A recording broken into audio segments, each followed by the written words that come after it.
Hello, thanks for being with me today.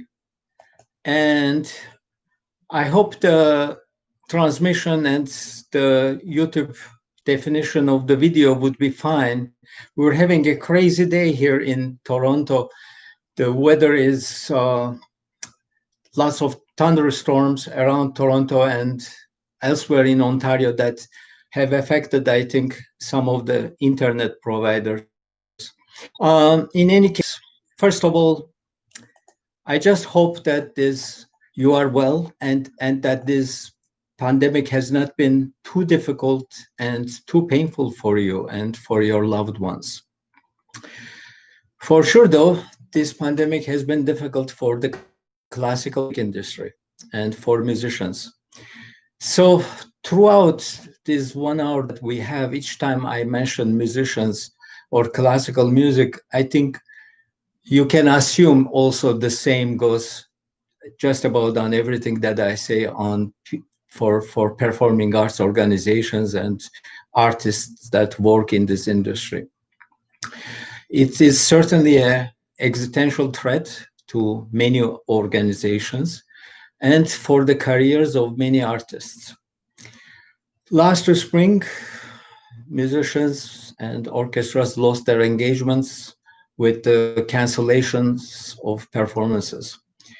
Fortunately, though, now in many parts of the world, things are coming back and we are seeing live concerts happening, although they are physically distanced with limited audiences and limited members of orchestras, as physical distancing makes it difficult for full symphonic concerts. So for those of you who are from elsewhere, not from Toronto, let me tell you quickly about the situation here in Toronto. Probably what happened here in Toronto is quite typical of where you are or what happened in all other cities. Here in Toronto, I conduct a chamber orchestra, Sinfonia Toronto. We started this 2020-21 season with great, sorry, I'm 1 year ahead of myself.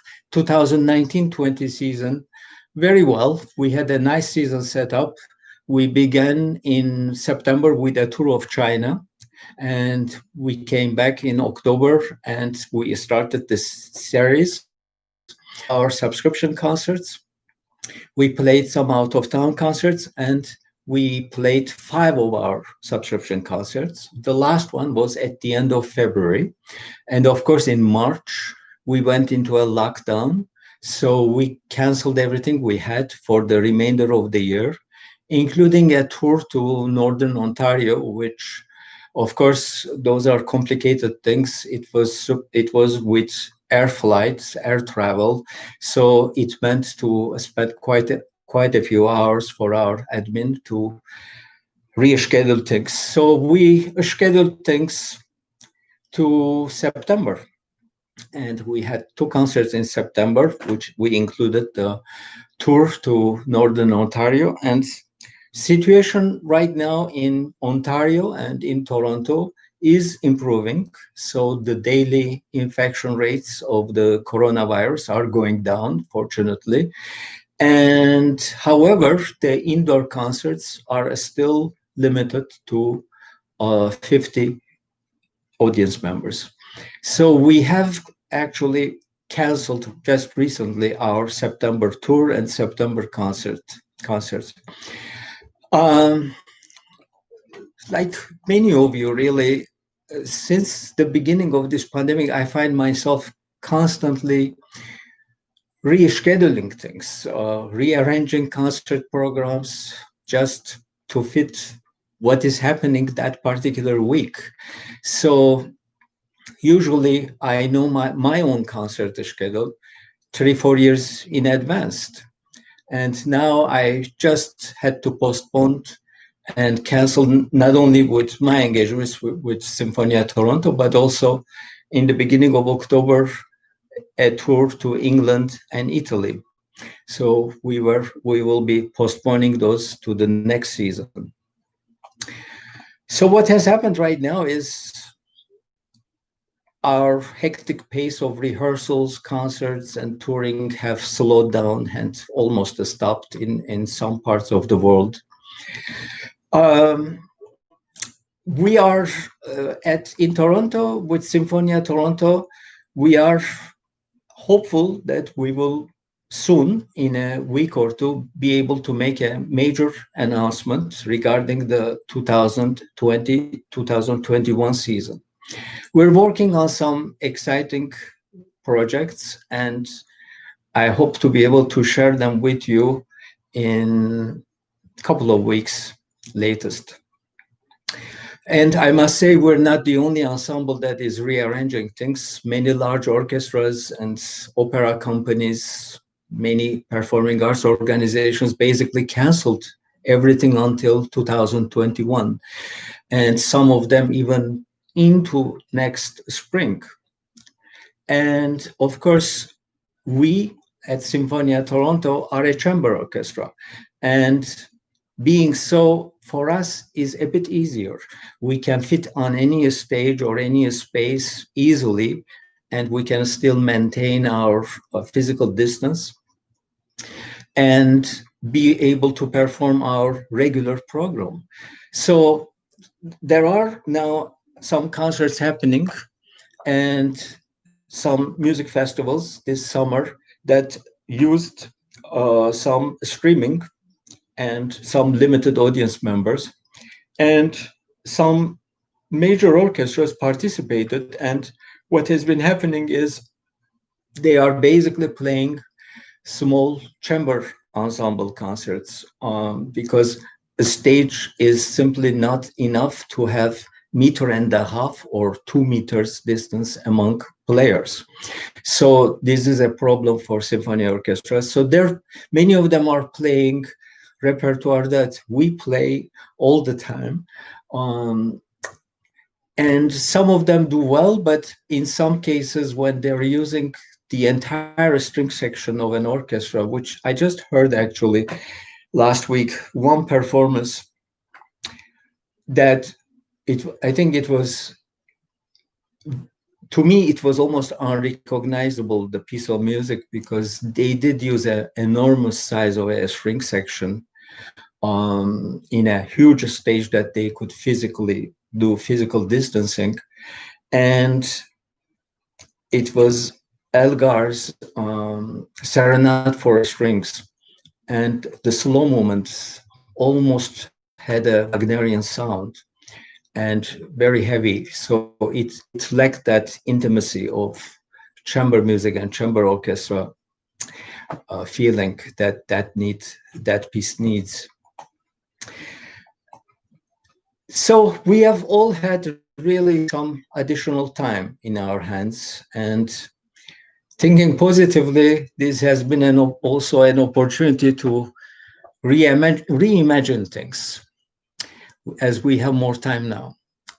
So on this a little bit later, but for now, in the arts, we are used to working all the time with limitations, all the time dealing with uncertainties, and we are constantly in a mode of, all arts administrators really are always in the mood of solving problems almost daily, almost on an hourly basis sometimes. Uncertainties have always been part of our industry. Each time we announced a concert, it's an unknown fact how many people will come to hear it. So it's always uncertainties. The Sol Hurok, famous impresario in New York City, he had a very funny way of putting this. He evidently used to say often that if the audience decides not to come, nothing prevents them from not coming. So that is really the case. So right now, there is lots of pain around the world because of this pandemic. Everyone suffered to some degree. And here musicians and artists have a role to play, have a duty here, because we are part of the healing process. We will be part of this recovery process. Arts workers are changing the way they work and function, and musicians quickly are learning new ways and new technologies to do this, and also in order to express themselves. So we are trying to adapt as quickly as possible. Remember, even in the early weeks, even early days of the pandemic, all those marvelous balcony concerts from Italy and all the chamber music groups and orchestras streaming concerts from their living rooms. Our musicians at Sinfonia Toronto actually produced a great video without any outside help. They figured out everything on their own.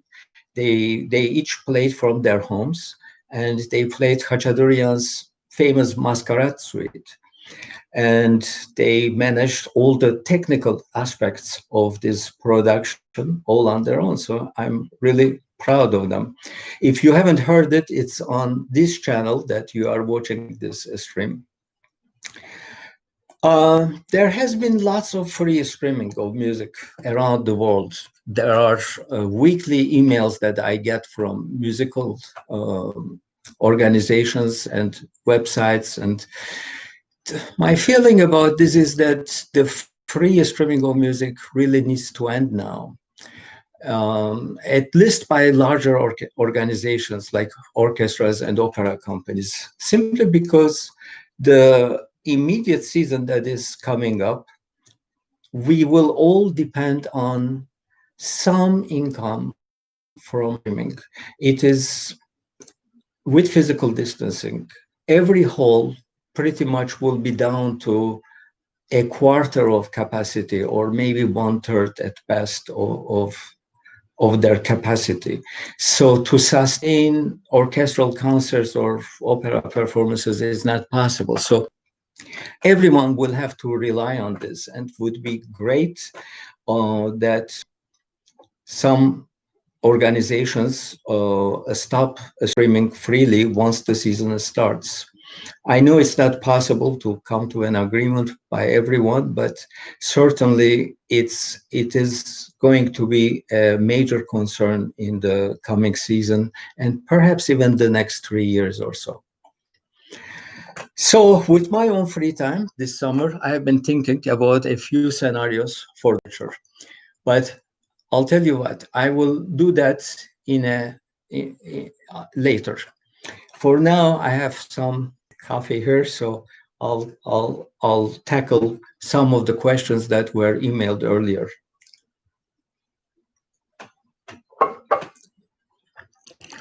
I have to admit that there was one question I was hoping that no one would really ask, and simply because it's a difficult question. And it is also a very good question. So the question is, what does a conductor do? Now, it is a very basic question that one would really ask a conductor. And it's an excellent question, but it's very difficult to answer in this platform. But let me handle that question first before I do anything else, just to make sure the time is not disappearing on us very quickly. It's a good question simply because when someone goes to a concert and hears an orchestral concert or a choir performance, they will notice that there is a conductor standing often on a podium and waving their arms around, and they're not making any sound, and yet orchestra musicians are working very hard and they're producing all the music. So they can notice that the main function seems to be doing some, keeping time, and occasionally showing cues, marking entrances, etc. What the audience doesn't see is what happens at the rehearsal. That's where the main art of the conductor is.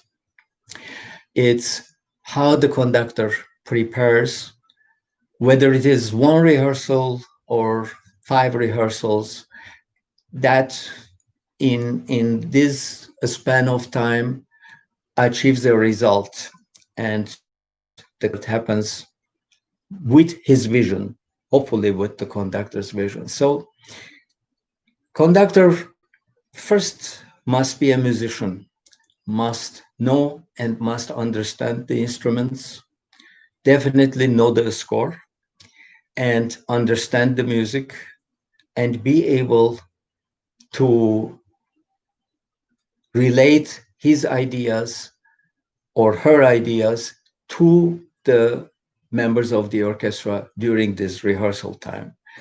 The technical aspects of the work must be taken care of. The difficult passages have to be learned and practiced enough that the orchestra can play well. And overall, get the best results in the available time from that body of musicians. So that's really the very basic way I can explain this. And it is an excellent question, and I hope I was able to take care of the main aspects of this. As the audience sees each conductor doing gestures, and often are very expressive. Some conductors are more demonstrative than the others, but that does not necessarily mean that the conductor who does not demonstrate as well as someone who is extremely demonstrative, let's say like Leonard Bernstein. The other conductor who is not as demonstrative could be a great musician, and it may be a fantastic performance as well, because it is not a floor show. It is musicianship that person was able to give their ideas and relate them to the orchestra, and whether they could demonstrate them or not with their gestures, with their hand gestures, orchestra was prepared, or the choir was prepared, and it comes out a good performance. Visually, perhaps, is not as exciting to look at, but if it works, anything that works, works.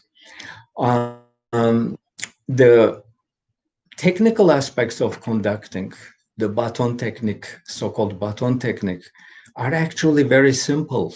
There are books, excellent manuals how to study conducting, and one can learn those things in a very short time. And it's a sign language, in a sense, at the concert at least. And there are no measurements. We have, if you listen to a pianist, if the pianist touches the wrong key, it will be a wrong note. If you look on a violin, it's a small instrument. A millimeter is a huge distance on the violin. Sometimes, depending to the shape of the person's fingers, if the person can hit the same spot, but they may put their finger a little bit differently down, little angle can actually change the pitch, can change the intonation. So in conducting, we don't have that. We don't have 10 centimeters for a loud chord or 15 centimeters for this or that. Ours is a language that develops in a very short time, whether you have one rehearsal with an ensemble or you have 30 years with an ensemble. Within the first experience that orchestra has or choir has with you, there is a rules of engagement that develops within the first half an hour or so. And that can carry on and can be very productive. So I remember one time I was talking with a colleague who had just conducted the Philadelphia Orchestra. And he told me that he was rehearsing a piece, I can't remember what, but at one point, orchestra suddenly played pianissimo. And he stopped the rehearsal and he asked, you have pianissimo here? And one of the principal players said, Maestro, you raised your hand. So it was the rules of engagement, because at that period when my colleague was conducting this orchestra with the music director, there was Eugene Ormandy, who did not make huge gestures. So little bit raising of the conducting beat pattern immediately gave a result where the orchestra immediately played very, very soft. So this is how it works in the physical aspects of our, when I talk about rules of engagement. Another question, excellent question, actually. I'm very glad this one, someone emailed this. It says, they wrote, what is an upbeat? When you go to a concert, you see the conductor raising their arm or doing some sort of a gesture. It could be sometimes sideways, it could be upwards. And then the orchestra or the choir produces a sound. So that is considered an upbeat or a preparatory beat. It may actually not always be an upbeat. And it is one of the most important things in the beginning that conductor does. That preparatory beat must have everything in it. Let me give you three basics. It should show soft or loud. It should show whether it is fast or slow. It should also demonstrate whether it is long or short. But in addition to that, it also needs to express the entire character, not only in the gesture, but also every mimic of your face and your entire body language should be in that preparatory beat. Now, when you multiply that to the concert length of a performance, a conductor conducting for 2 hours, and think of it, each beat being a preparatory beat to the next beat. So in a way, the conductor is always ahead of the orchestra by most of the time by one beat. And that's what makes it so difficult, because the conductor has three things running in the head. They have their own conception of the piece. They have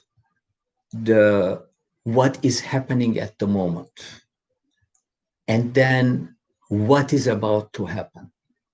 So think of it as three channels running at the same time that you need to process.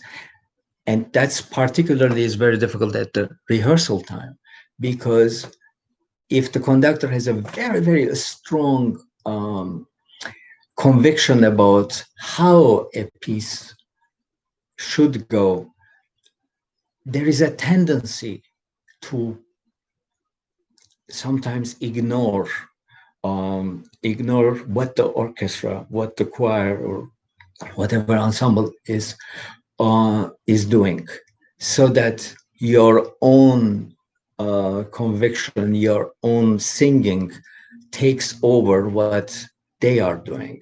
And in rehearsal, that is a very important aspect of the rehearsal technique, because conductor has to be able to process this properly. It's easier said than done.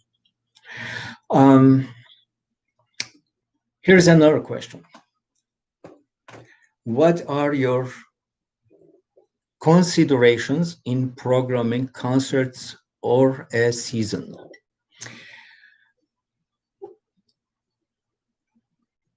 Working with an ensemble, if I have a long-time relationship with them, or planning a long-time relationship with them, such as if I am the music director, I would have one consideration in my head very much. It would be the artistic development of the ensemble, and also the artistic trip that we will be making with our audiences. So the ensemble, the audiences, and the conductor must grow together at the same time artistically. So it is very important to judge well the abilities of an ensemble, clearly not to program anything that is not reachable to a reasonable, acceptable artistic standard. So that is an important consideration, but it doesn't end there. There are marketing issues involved, always. I remember in Canada, a conductor who came to work with a major orchestra had a very difficult time, because he programmed music that was very one-sided of the repertoire. A lot of 20th century Soviet music just about on every program, and audiences got very tired, and this became a problem, and I think it was not a long-lasting relationship there. The development of a program considerations are so many. If we talk about one single concert, certainly contrasting pieces and contrasting key signatures are very important for me. It is also very important for me to do programs that are either thematic or that they have a wide range of the repertoire, such as, if it's not a single composer program. For instance, this year is Beethoven's 250th anniversary, and we certainly did a all Beethoven program back in January before the shutdown, and we are very likely to have an all Beethoven program this December, because our December date is very close to his actual birthday. So we will definitely do a whole Beethoven program there. And I like very much doing single composer programs, because especially if you can choose pieces from various various times of this composer's productive work from his youth or from her mature works or contemporary works, it really does put an emphasis on the development of the composer as well. Of course, it's not easy to do this when you plan a couple of symphonies on the same program. So that's another consideration. Another consideration is simply new music. Composers are very much part of our industry. They are real people. They get headaches, they get toothaches, they can be happy, they can be unhappy, and they need to make a living. And they are a very important force in our industry. Bach, Beethoven, Haydn, they used to be all contemporary composers. And often, sometimes they got criticized, and sometimes some audience members didn't like this. My own feeling about it is that it's a matter of trust between the programming, between the organization and its audience. So if we can develop that trust by doing all the right things and by explaining the music, introducing the composers to them when we premiere their works or we perform their works, it all helps. We often at Sinfonia Toronto do this. I usually talk about the pieces, give an explanation, and often I invite a contemporary composer to be with us for the performance and give their views about the piece. This is really is very important because I'm a musician myself.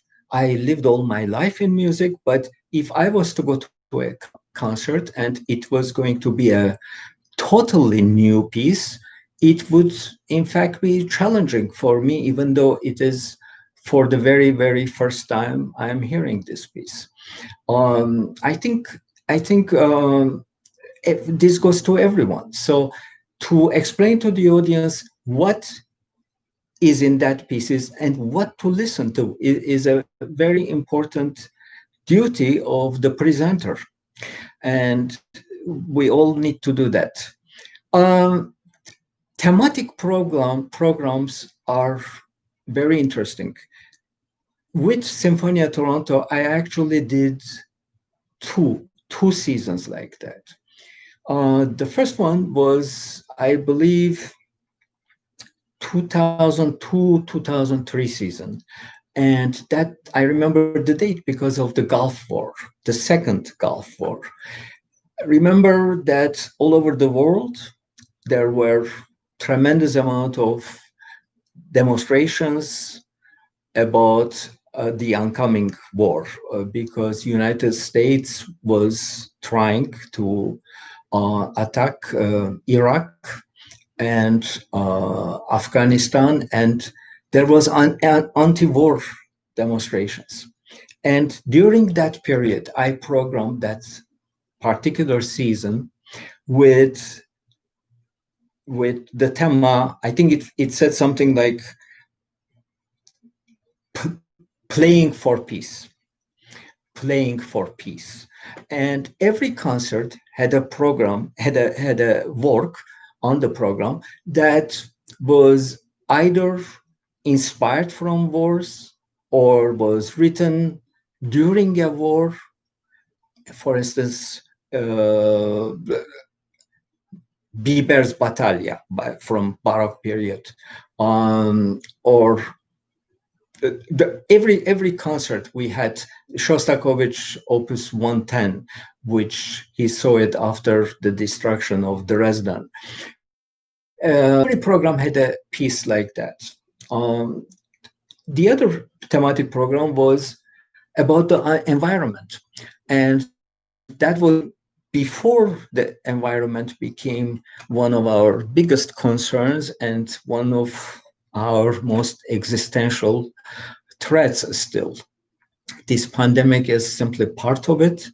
And many scientists have already warned us that the environmental problems will lead to other plagues as well. So, leaving that out now, when we did this environmental program the whole season, I did program works that were all inspired by the environment. We did, for instance, by a Canadian composer, Chang Kanin. He had written a work titled "This Land Beautiful." It was a work that he had written in British Columbia from the coast of British Columbia. So it had very nice musical references to this. So we had Vivaldi's Four Seasons, of course, because our seasons are starting to little by little disappear. So thematic programs are really, really great, and I am very happy to do them. Um, what other question? Let me see. Here is a good one. Why some conductors conduct by memory and some don't? I don't. Um, but I have to say, I have taught conducting for 17 summers at a festival in Northern Ontario, Northern Music Festival. And with collaboration with the local university, we had a conducting symposium. And conductors came from all over the world to study for 4 weeks at this festival. And of course, we had 2 concerts a week. They studied with the orchestra, and I did master's classes, and I also helped them during the rehearsals. One of the questions conductors would often ask, because they all had assignments to conduct during the week at concerts, can I conduct my piece by memory?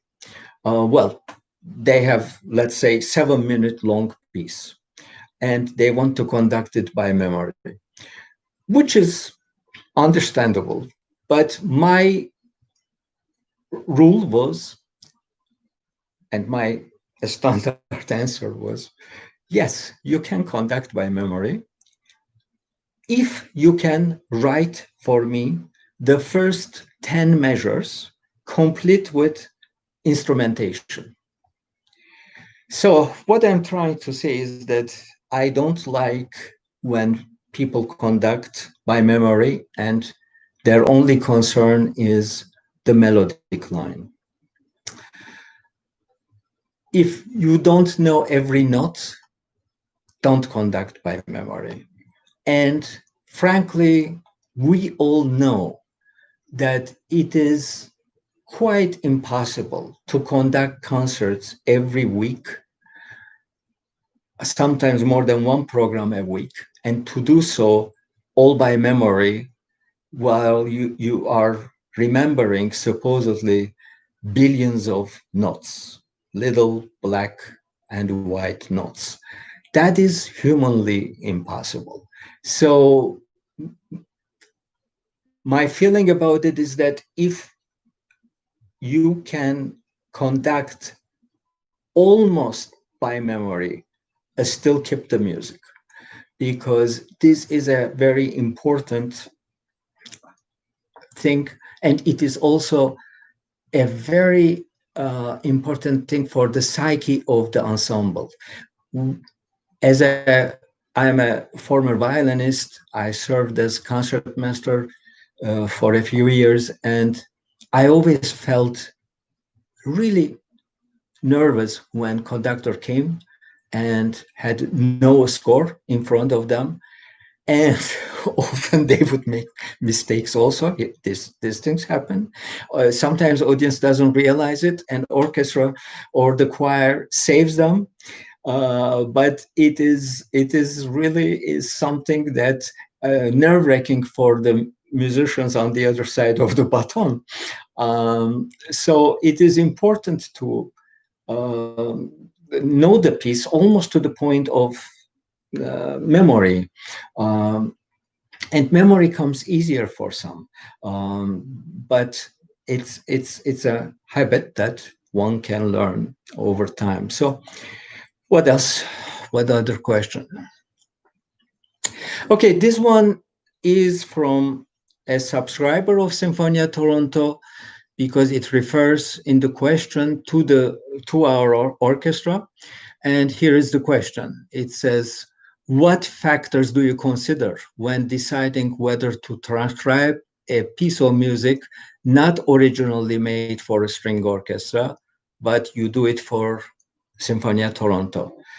Yes, I do make some arrangements, and we do play some transcriptions. And basically, to me, this is something very basic, and that it can work with every piece of music, really. Um,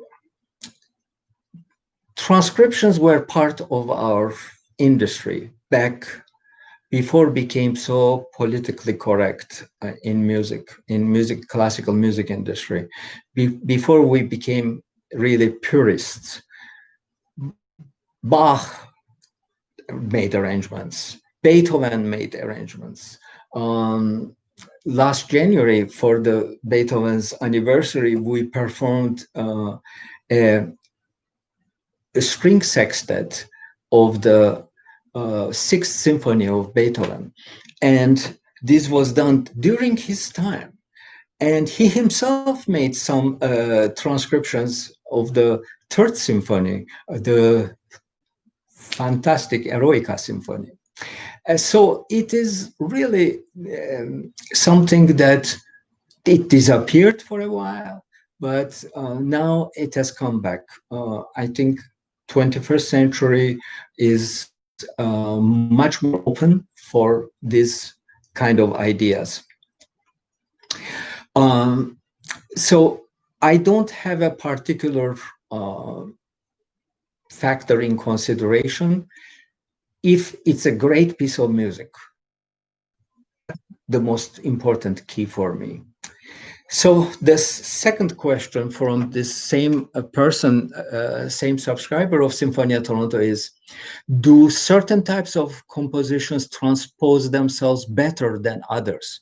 Is it easier to pare down a composition for full orchestra, for example, than add instrumentation to a piece originally composed for a quartet or piano and cello?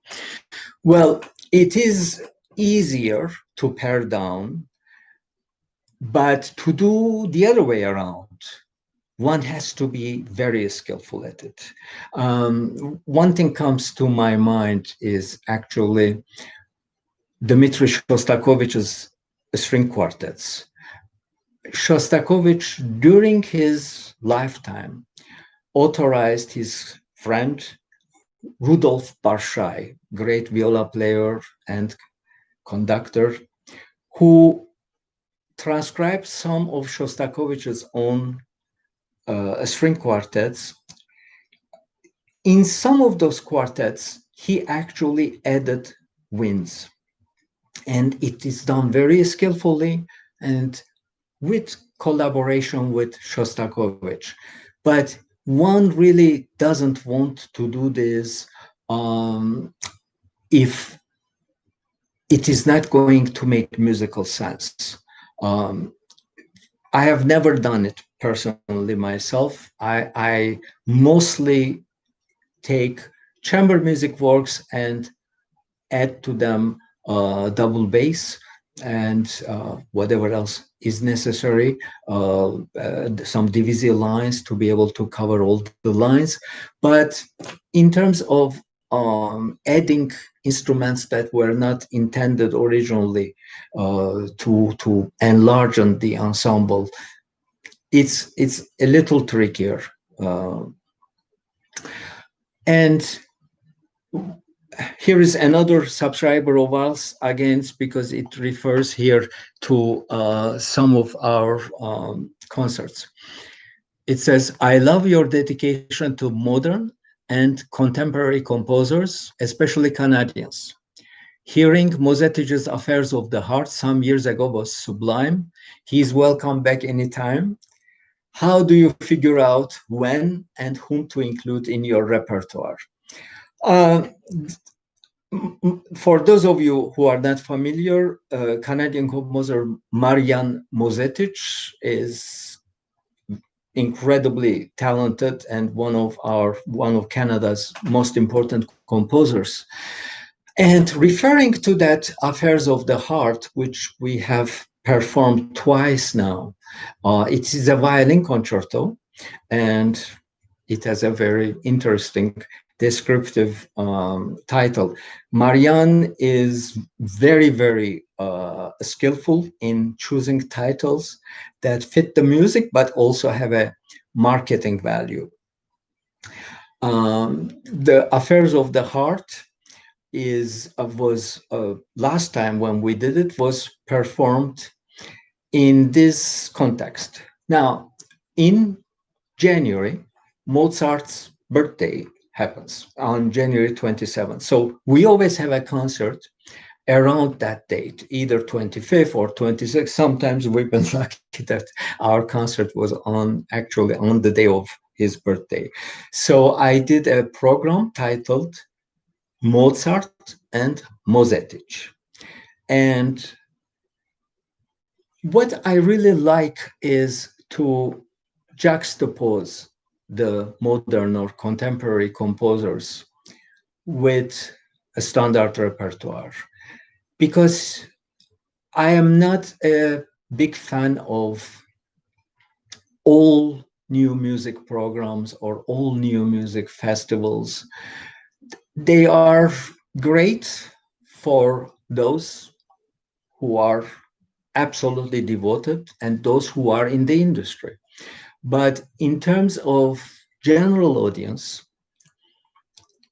to make sense from both the standard repertoire and the new repertoire, one has to be able to experience both at the same time.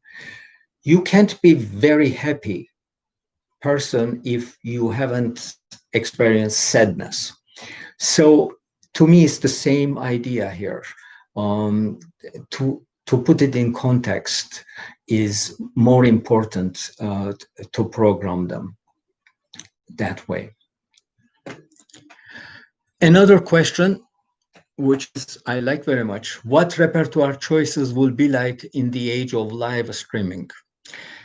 That really is an excellent choice, because I was talking a bit earlier about this, that for many organizations, streaming is going to be a matter of survival at least in the next 2 seasons. If one cannot raise enough funds through streaming, would be very difficult because audience sizes will be limited and streaming is very important. So what I am seeing now with all these streamed performances is something that I really don't like, which is that a lot of organizations are playing it extremely safe by doing really, really 18th, 19th century repertoire, not even so much 20th century. I just saw one major American orchestra, US orchestra, that is based in south of United States, and they're doing their entire season that will be partially live streamed and some audience, limited audience. And it has basically Mozart, Bach, Beethoven, Dvorak, Tchaikovsky, and it's really extremely um, short-sighted programming to me. I know the instinct is to be able to not turn down any people that may be scared of anything new, but we can't do that. If anything now, if anything we have learned from this pandemic is that we really have to move forward as progressively as possible, and continue our development of our tastes, our development of our repertoire, and audience's understanding of the new repertoire. So to me, an arts organization should be a leader, not follower of the trends.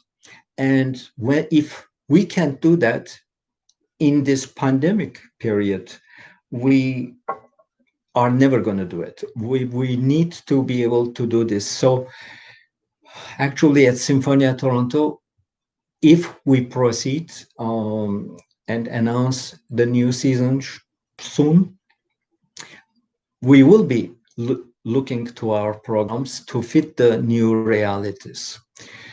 So that's all for that question. Now here's one more. How do you determine when it's appropriate to do an encore? No doubt you must take into account the enthusiasm of the audience and no doubt the energy of the musicians. Any other factors? Well, excellent question. And it comes from a subscriber of ours because we do play encores most of the time. Let me tell you, the first thing, of course, is if the audience didn't ask for an encore, better not do it because they want to go home. they want it could be snowing outside, they want to reach their car and or their bus that they're gonna get and go home. So don't keep them there, but if they ask for it, do it. Now there are certainly cases where, as this person who sent this question very considerately asks about the energy left at the end of the concert. That is a consideration. There has been a few times where personally I was done and I didn't see myself coping with the encore and everybody else drenched on the stage. But there are also times when a concert ends with a piece that is very problematic to follow with something else. And one time the last time we played the Shostakovich's Opus 110. It is his 8-string quartet. This piece is very dark. It's a personal story of Shostakovich, his own life, but also his impressions after visiting Dresden, that I was referring to this piece earlier. The piece ends, the fifth movement leaves no room for the sun. It's very dark, there is no more hope left, and Shostakovich himself is feeling extremely ill at the time he writes this piece and suffering physically. So it ends quietly. I've conducted this piece many times with Sinfonia Toronto, with other orchestras as well.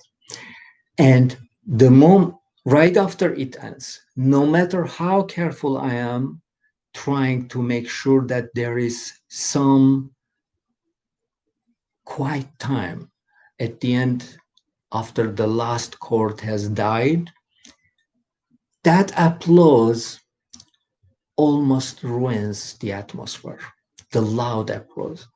So this last time, what I did was I talked about the piece to our audience. and ask them, please don't upload at the end, because we will go after this piece, go back few centuries to Johann Sebastian Bach and play Bach's first contrapunctus. And it worked marvelously. At the end, we paused for a moment, we turned our pages, and we played Bach's contrapunctus. And at the end, audience applauded. So that Shostakovich's last chord left ringing and connected to his very own beginnings of Johann Sebastian Bach. What are your thoughts on rehearsal technique? That's the last question. Well, earlier on, I talked a bit about this. Rehearsal technique is everything. We all have a limited amount of time with our ensemble, and we want to use this in the most beneficial way for the ensemble. We want to use this in a way that is pleasant, it's educational, and orchestra or the ensemble is preparing to the concert properly. So time and the conductor's usage of time is crucial. So in terms of basic things, to come to the rehearsal prepared of what to achieve. Every minute of my rehearsal time gets accounted for. I make a plan, and I spend a lot of time on preparing that rehearsal plan, because to me that is very, very important that we stay on time and we achieve as much as possible in the very short time that we all have. It's also very important that the conductor and the ensemble, over time, their relationship, whether it's, again, one rehearsal or several, they develop a rehearsal culture very early on. There is a joke among orchestra players, which is that musicians in the orchestra decide who is going to follow who by the way the conductor works on the podium. That is true. So it is quite important that one develops a relationship with an ensemble in a way that you can get the best. Conducting is done with persuasion, not intimidation. There used to be, of course, a period where intimidating the orchestra, terrorizing the orchestra was the way that maestros obtained results. Today's orchestras, today's ensembles are totally different. It is a human relationship that one develops with an orchestra or with an ensemble over time. And this relationship, just like any other relationship, has an arc. And it is important whether you stay with an orchestra for 3 rehearsals and you're a guest conductor, that arc has to be solid, and that you develop this trust to obtain from each other the most important results. So I think I've come to an end. There's only 1 minute left. I want to thank you all very much for being with me here, and we will keep in touch, and we will schedule our announcement regarding 2020-21 season once all the stars have gotten together, and I hope it will be soon and it will be exciting. So stay well, take care, and hope to hear from you again, and we'll keep in touch. Bye bye.